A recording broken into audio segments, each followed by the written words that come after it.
Now then guys, how are you doing? Now Tottenham Hotspur, is there a bigger banter club in the Premier League? I don't think so.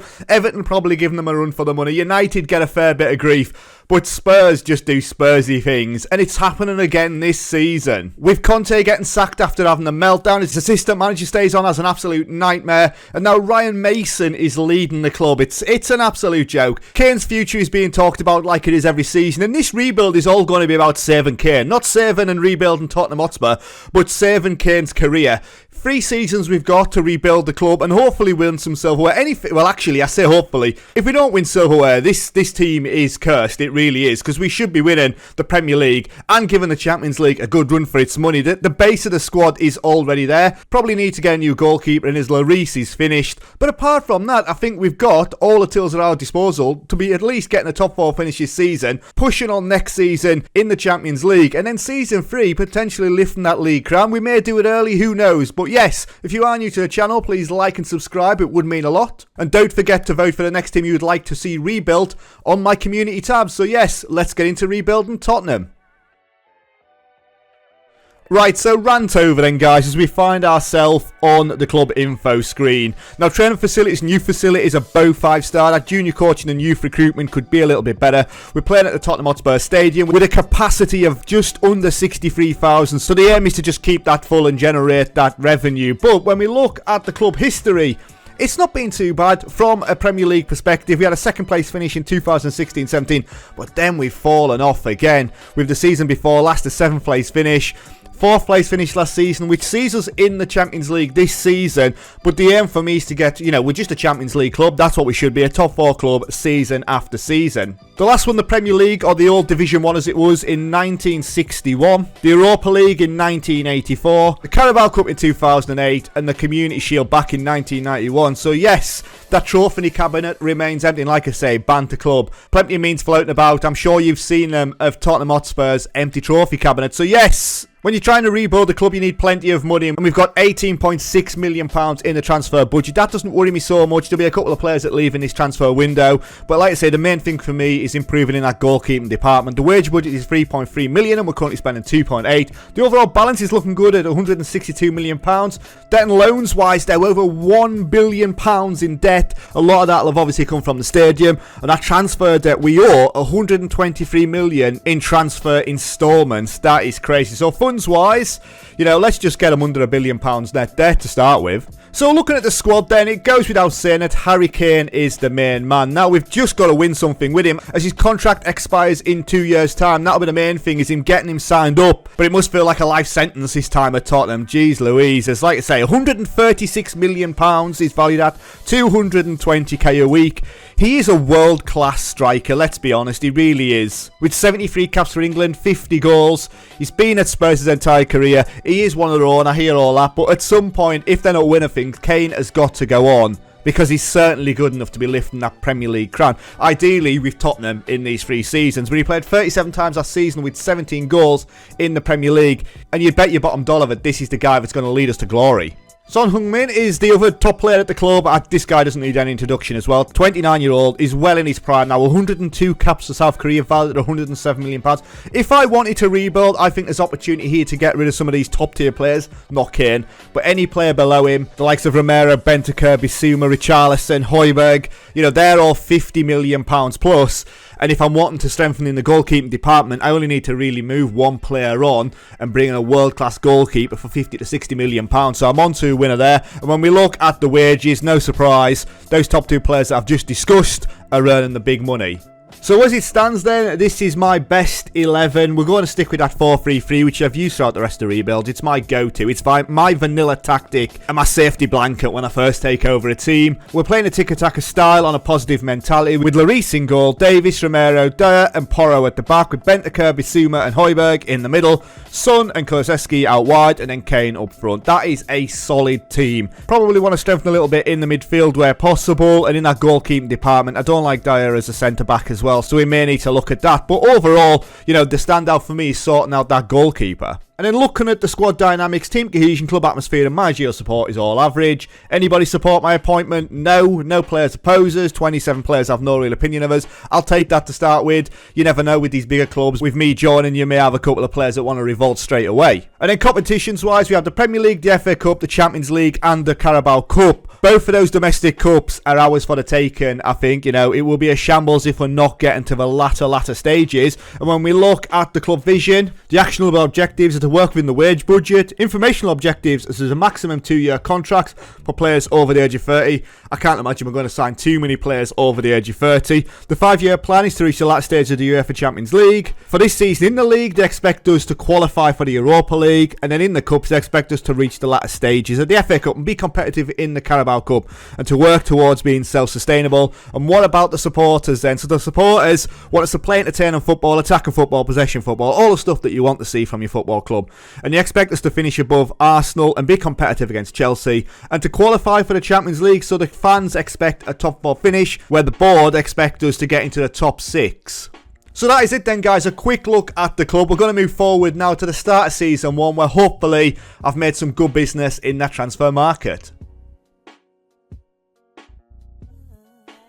Right then, so here we go, season 1, and I have spent some money. I spent money that we didn't even have. As you can see from the finances, I've got £9.8 million in the balance. A lot of these transfers went through before I got this additional bit of money. And when we see that overall balance, £160 million, wage budget £3.3 million. We're currently spending under £3 million, which is solid.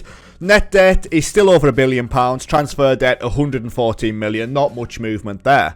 The first player out the door was Davinson Sanchez. He has gone off to Inter Milan for £11.75 million. Now, obviously, I needed to strengthen that central defender department. However, it's just not good enough for us. We paid £37 million for him. We've made a significant loss on a player that played 23 times last season. And then the other outgoing transfer was Lucas Moura going off to Real Sociedad for £9.5 million. Another player that we spent a lot of money on. Obviously, he's been a hero in the past. He played 34 times for us last season. He was coming towards the end of his contract. And he's valued at £28 million, so I have let him go for a bit of a cut price deal. But he wasn't going to feature, so we might as well just get his payroll off the books. So I said I wanted to strengthen at centre-back, and I've done that, bringing in Staffan de Vrij, 30-year-old Dutchman with 37 caps, elite centre-back, heading 16, marking 17, tackling 15, now passing as well, as I do play with ball-playing defenders. He's 14, he's 6'2", he's an absolute boss man, and we bought him in for £12 million from Inter Milan, where he played 30 times in the Serie A last season. And then in the goalkeeping department, I didn't even have the money to get this deal over the line. I've brought in Gregor Kobel, and he joins us for £51 million after he joined Borussia Dortmund for £13 million last season. He played 29 times in the Bundesliga. He is the sweeper keeper. He's passing of 13. He's only going to improve, I hope, fingers crossed. But yeah, quality goalkeeper, £51 million. Didn't even have it.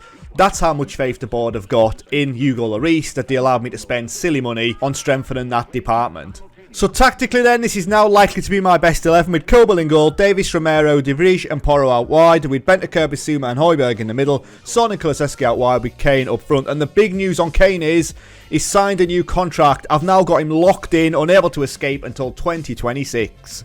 So competitions wise then, all remain the same, and when we look at the season expectation, we're expected a 6th place finish, 18-1 to win the league, similar to Arsenal. We've got to be breaking into that top 4 this season without doubt. Harry Kane features in the Media Dream 11 alongside Haaland. And then schedule-wise, we start off against Sean Dyche's Everton, Manchester United, Southampton, Nottingham Forest and Brighton. All winnable games for me. Manchester United, you can see there, are the favourites against ourselves. We are away from home at Old Trafford. However, I still think we've got enough to beat United. So what we're going to do is we're going to move forward to the end of Season 1. We're hopefully strengthening that goalkeeping department was the key to success. Right then guys, so a little bit of a plea before we talk about the end of Season 1. Just over 82% of you guys watching this video aren't subbed. Come on, what are you playing at? Hit that like and subscribe button now, come on. We've got to be getting up to 2,500 subs. As we're now less than 100 away from doing that, come on, play your part. Right, anyway, enough of the begging as we get into the end of Season 1 and we get to have a look at the review of it, where we finish in 3rd place. 75 points on the board. We finish 8 points behind Liverpool, who win the league, 6 points behind Manchester City, and we finish 4 points clear of Chelsea, who finish in 4th place. Arsenal having a little bit of a shocker there in 6th place. Southampton, Everton and Forest all going down. There are a couple of players out of Southampton and Everton that I would like to poach should the price be right. Looking at the league table in more detail, then we played 38 times, 22 wins, 9 draws, 7 defeats, 71 goals scored, I'll take that. 32 goals conceded, not bad neither. The goal difference is plus 39 and we had 75 points on the board. And when we have a look at the past positions, yeah, we've minced about in 3rd and 4th place for the majority of the season, which is just where I wanted to be. Looking at the rest of the competitions, and I can see that we've won the Carabao Cup in the first season, winning on penalties against Liverpool. Harry Kane with a goal on 20 minutes after Luis Diaz got a goal on 16. From the penalty shootout, Milner and Fabinho missed. Richarlison nastily missed for us. They had 32 shots but only managed 8 on target. Gregor Cabell there with an 8.3 rate and getting a player of the match performance, justifying my decision to drop Lloris. It looks like we were knocked out at a semi-final of the Champions League by Liverpool as well. We were beaten 1-0 on aggregate. Luis Diaz with a goal on 38 minutes. We only managed 2 shots on target. We weren't really at our best at Anfield by the look of this. And we go crashing out 1 game before the final. And then in the FA Cup we were beaten 1-0 by Arsenal in what looks like a shocking game. We had 6 shots and 2 on target. He had 4 and 1.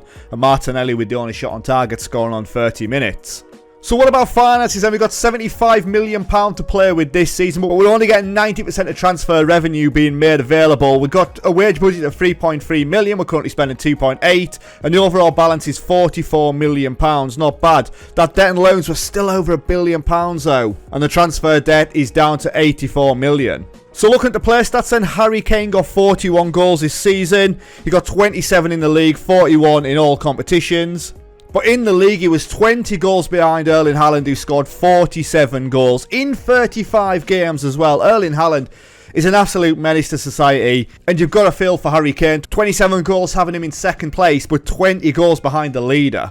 So Kane got the highest average rating as well at 7.16. Most assists was Son with 20. Best pass completion was De Vrij with 93.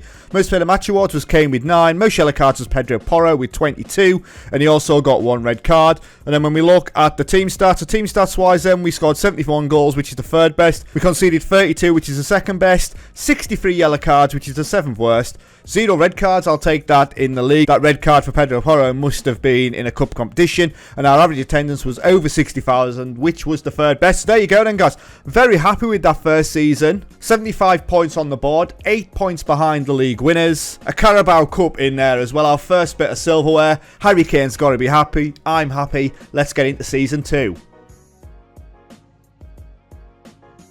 Right then guys, Season 2 and we've gone big. I've spent some serious dollar in this transfer window. As you can see though, I've still got just under £33 million in the transfer budget. The wage budget's £3.8 million, we're 300k under that. The overall balance is up at £215 million. And ta-da, the debt and loans is down under £1 billion, now at £857 million. I think we've just shaved £200 million off that net debt over the summer transfer window. And that transfer debt is £53 million.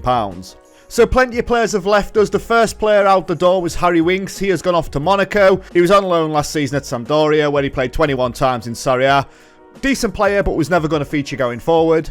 Another player leaving was Joe Roden. He could have probably developed a bit further, but an offer come in for £13 million from Lyon after he was out on loan actually in Ligue 1 at Rennes, where he played 32 times. £13 million, fairly happy with that. And then Emerson Royal left us. He went off to Leipzig, and he went off to Leipzig for £33.5 million. After we took him on for £21.5 million, he played 26 times for us last season. I didn't really think he was good enough. I thought we had better options. Pedro Porro for me was the number 1 option there, and I've also brought in a better youngster to play in his position. Pierre-Emile Højbjerg has gone off to Inter Milan for £30 million. Now, he was a decent player for us last season, played 37 times, 1 goal, 1 assist. I was expecting him to play at the base of my midfield, but a £30 million offer coming from Inter. And I thought that was a good deal. You know, we brought him in for £17 million, and that £30 million went to bringing a player in who was better in that position. That's the thing you got to remember. You know, some of these players I could have kept for another couple of seasons, but it allowed me to bring in better players. Eric Dyer wanted to move on for a new challenge, and then Real Madrid come out of nowhere and took him off our hands for £20 million. He played 16 times his last season, so he wasn't an ever-present player, he wasn't a regular starter, and he's gone off to Real Madrid where he's currently valued at £23 million. Now, he had versatility, he could have played at the base of my midfield, but he wanted to go on to new challenges. And so did this man, Ben Davies, the 30-year-old Welshman, has gone off to AC Milan. Now, I could have got a lot more than £15 million. He only played 22 times his last season, but he wanted to leave. His contract was going to expire at the end of this coming season, and I just couldn't take the risk, so I cashed him while I could. And then a player that I was extremely happy to get off the books, Richarlison. I do not rate this guy. I think he's overhyped. I hate his attitude. Yes, you've got to have a little bit of arrogance to be a footballer, but I just don't like what he's about. He scores goals, don't get me wrong, but he didn't for me last season. He played 22 times, scored him 3 goals with 1 assist. And a £30 million offer coming from Monaco, I would have accepted less, let's be honest. And we paid £52 million for him. Like I say, I just don't see how he fits into the team. And it doesn't matter how good he is. I just think he's a bit of a loose cannon. So joining me then, the first player through the door is the 35-year-old Argentinian Nicolas Otamendi. Don't worry, this isn't the way the rest of my transfers are going. But I got this guy on a free transfer from Benfica. He played 29 times in Portugal last season. Obviously, he's been at Manchester City and he was decent at Manchester City. And he comes back to add a bit of strength to my defence. Yes, he may not be a regular starter. His media description is an elite centre-back. The board were quite upset that I brought in a 35-year-old. But like I say, he's on a free. Yes, I'm paying 100k a week. But he had some valuable experience to my back four. Kulusevski was already with us, joins us on a pre-arranged deal for £30 million. He played 32 times for his last season, 6 goals, 7 assists, quality player. And that's the same for Pedro Porro, who joined us for £36.5 million after being on loan for his last season, playing 31 times, getting 8 assists. Again, in my opinion, a world-class player. So adding some depth in those wide areas is Marcus Thuram, who joined us on a free transfer from Mönchengladbach after he played 33 times with 10 goals, 3 assists last season in the Bundesliga. Decent player, he's not going to set the world alight yet. He's valued at £28 million. He's got 9 caps for France. That acceleration and pace is good at 15 and 17. Dribbling at 16. That crossing at 9 could be better. But like I say, he adds depth out in those wide areas. Now, with Everton getting relegated, I had the opportunity to bring in Calvert-Lewin. Now, if you have seen my Everton rebuild, this guy carried me season after season. And he's a direct challenger to Harry Kane, which means I've got 2 of England's current finest strikers at the club. Now, last season he played 27 times, scoring 8 goals, so not as prolific as I would have liked. And because Everton got relegated, he had a minimum release fee of £25.5 million. And I snapped that up. And like I say, he may not be a regular starter, but coming off the bench, he'll get me plenty of goals. And if I really wanted to, I could play him out on those left and right areas.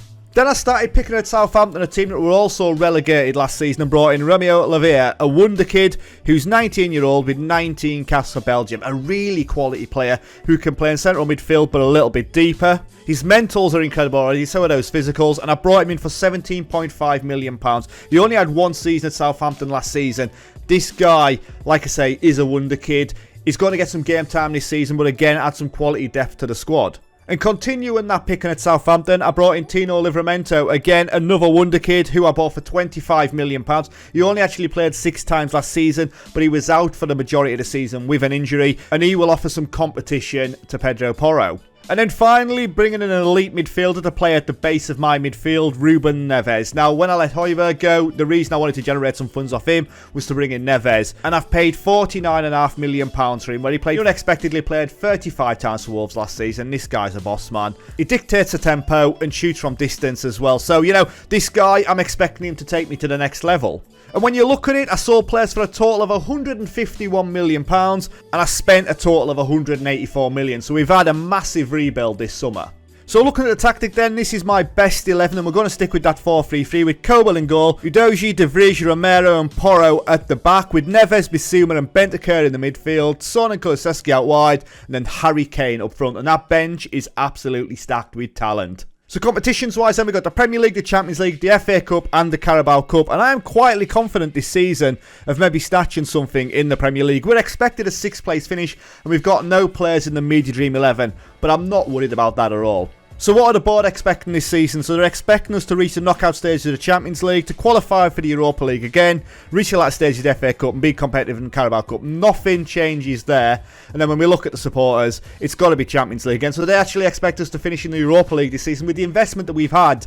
Top 4, if not even higher, is the aim, as well as winning some more silverware. And then talking about winning silverware, how are we going to start the season? So we start off with games against Norwich, Manchester City, Brighton, Arsenal and Newcastle. Some difficult games in there, but I expect us to pick 3 points up from Norwich, and maybe that will give us the momentum going into that Manchester City game. So there we go then, guys. What we're going to do is we are going to move forward to the end of Season 2, where we'll see if the investment was well worth it.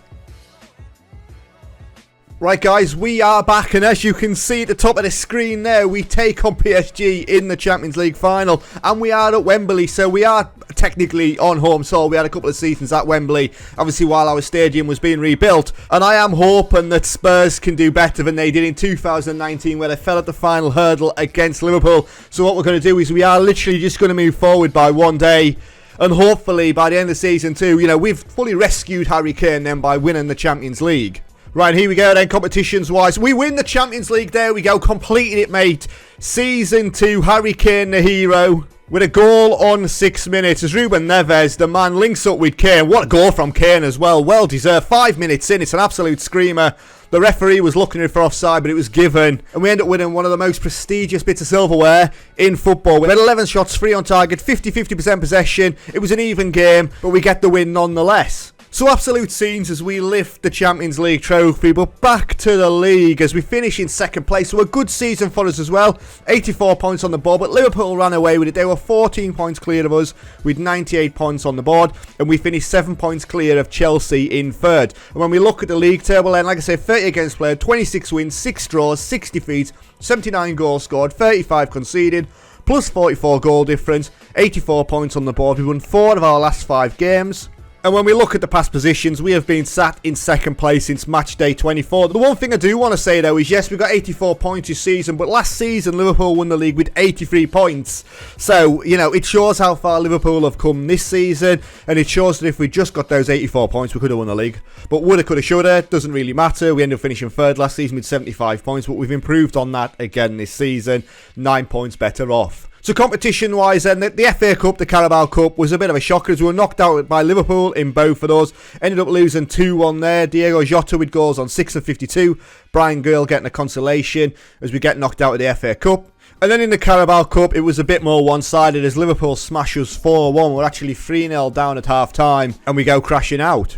So finances-wise, we've got £98 million in the overall balance, and we're getting £82 million in the transfer budget this season. We're still getting 90% of transfer revenue being made available. The wage budget's £3.9 million, we're spending £3.5. Debt and loan-wise, up to £925 million, but we do end the season under £1 billion net debt, and transfer debt is £38 million.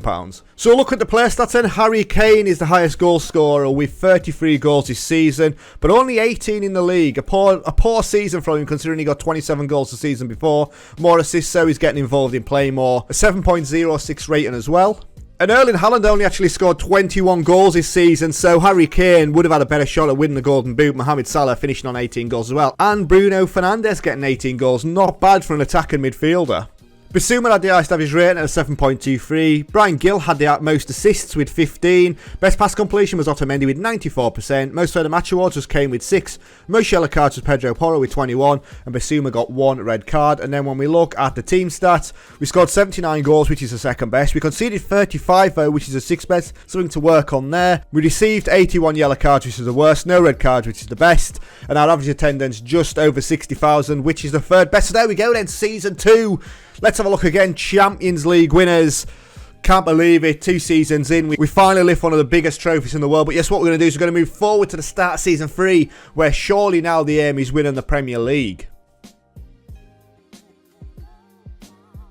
Right, so it's our 3rd and final season, and I've strengthened. I haven't had a complete overhaul of the squad. I wanted to stick with a lot of these players that won us the Champions League. Let's not forget about that. Only a couple of minutes ago. Obviously smashing PSG in the final, but finances wise, £22 million still left in the transfer budget. That wage budget, £3.9 million.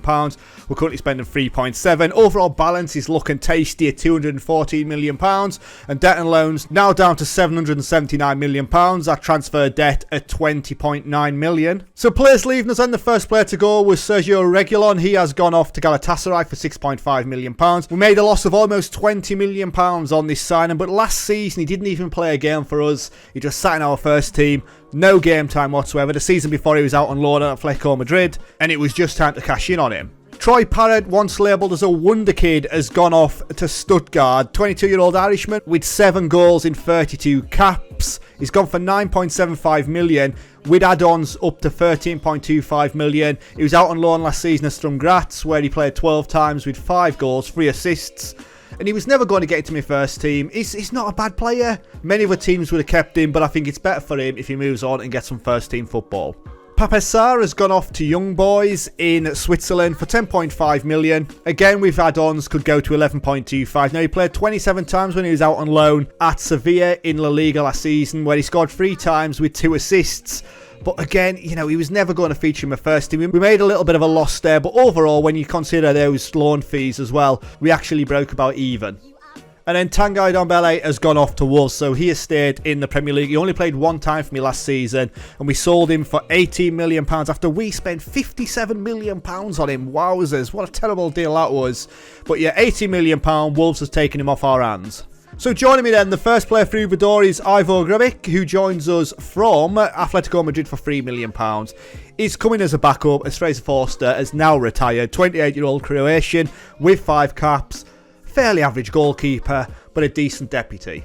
The 26-year-old Argentinian Nicolas Dominguez joins us from Bologna for 10.5 million. This is a great deal for us. How much is he valued at the minute? He's valued at £47 million, and we met his minimum release clause. Like I said, 10.5, very happy with that. Played 37 times last season in Serie A, 9 assists, a 7.22 rating.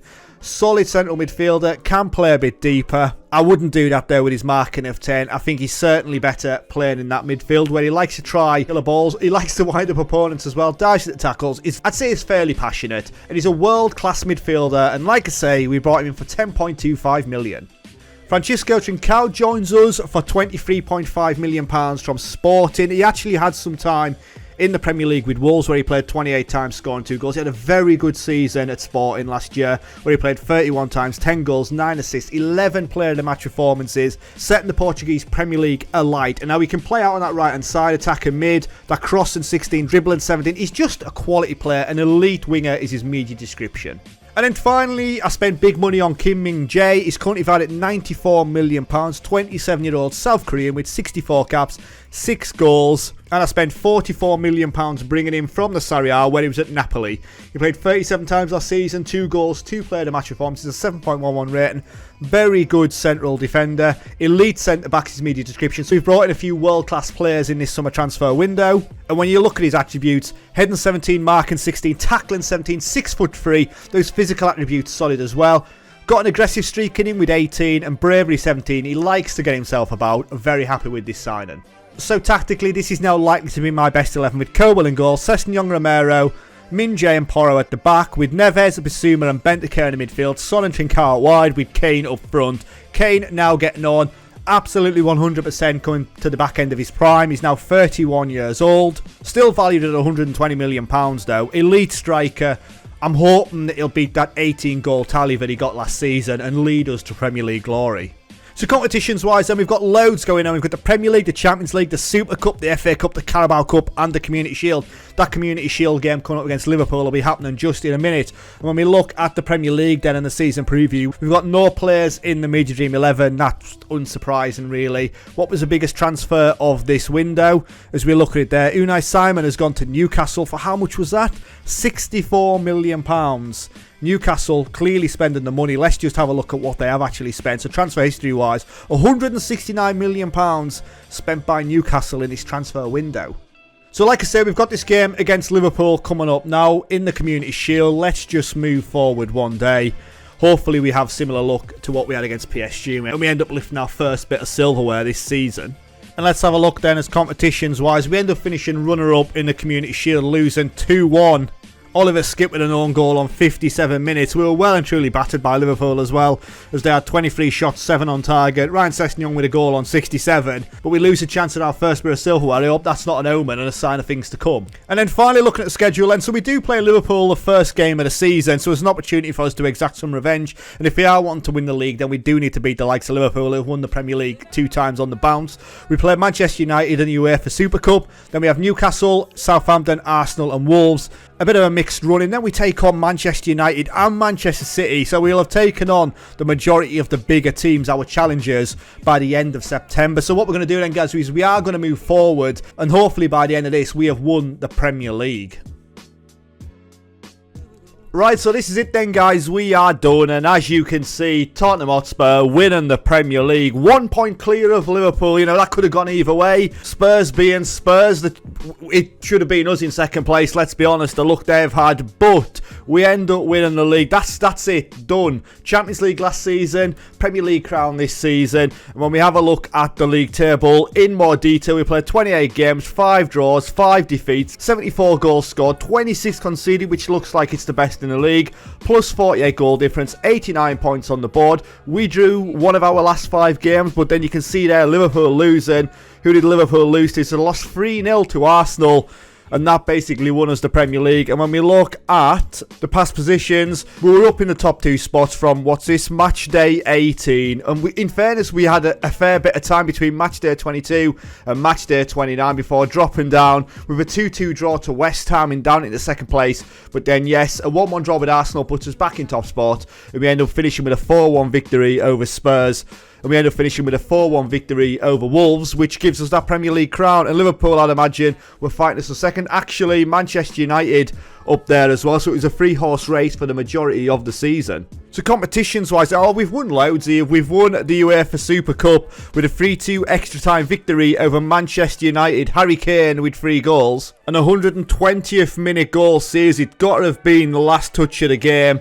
Harry Kane, there you go. And he seals it with a hat-trick, which gives us our first bit of silverware of the season. We also win the FA Cup with an emphatic 4-0 victory over Manchester City. Some with a goal. Trincao with 2 goals on 27 and 68. And Pedro Porro with a goal on 75 minutes. We only had 6 shots on target, converting 4 of them. And you can see there, Ederson had an absolute shocker with a 5.9.